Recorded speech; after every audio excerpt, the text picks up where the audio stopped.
Hello everyone. So there is a blog post published by the Dart team on Dart macros getting cancelled. So in case if you don't know macros is, even I don't know it, but it is basically a set of features which can help you to create reusable code. That's my understanding. I could be completely wrong on this, but in short, it is like a very advanced stuff of a programming language. I know Swift has it, maybe C++ has it as well, Rust has it, I know, but it is very advanced stuff. Most advanced programmers use it. I don't know anything about it, but there was an effort to include Dart macros inside the Dart programming language, which would indirectly helped Flutter as well, but that has got cancelled. So they have published a blog post on this. Let's go through it. So we have invested significant time and resources to prototype macros over the past couple years.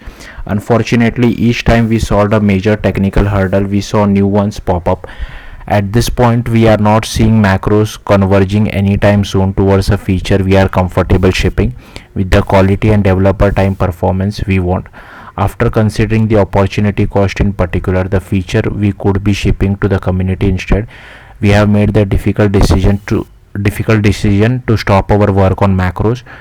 Background: we believe that Dart offers a unique combination of strengths: the ahead of time compilation and performance typical of static languages, and the fast development cycle, example stateful hot reload, typical of dynamic languages. As we have evolved Dart, we have been careful to evaluate language changes against both of these rubrics.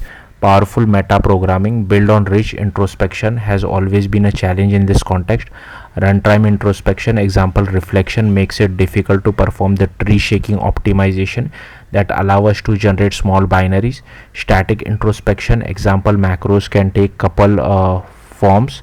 Most languages take a syntactical approach with limited static reflection on the syntax of program. We do not believe this was sufficient to achieve our goal. Instead, we aim to build a macro system which supported deep semantic introspection on the program at compile time.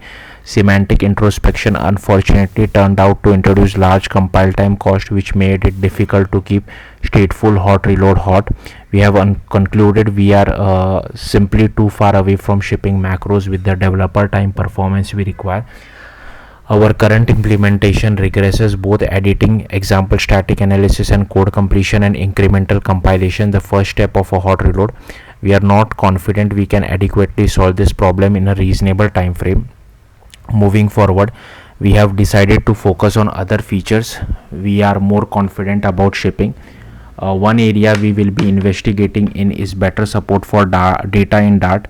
This is the most requested issues across the Dart and Flutter issue trackers. In fact, our primary motivation for macros was to provide better data handling, serialization and deserialization. We will still pursue better data, but we intend to stop with more bespoke language feature. Another area we will be investigating in is improving build times and the overall code generation experience. We have already identified improvements for build runner. We also plan to ship augmentations, a feature we prototype as part of macros. We believe this language feature stand on its own and will improve existing code generation. We still aim to ship this feature independently. We understand this news will be disappointing to many of you. We remain interested in exploring general meta programming in the long term, as it has number of potential use cases beyond data. Nevertheless, we also want to be clear with our community that we will be not shipping macros in the foreseeable future. We would like to thank everyone who tried macros, provided feedback, contributed directly via PRs. That input and energy will feed into the work we do next. We are excited about the improvements we can offer this year. So yeah, that's it. Thank you for watching. Bye.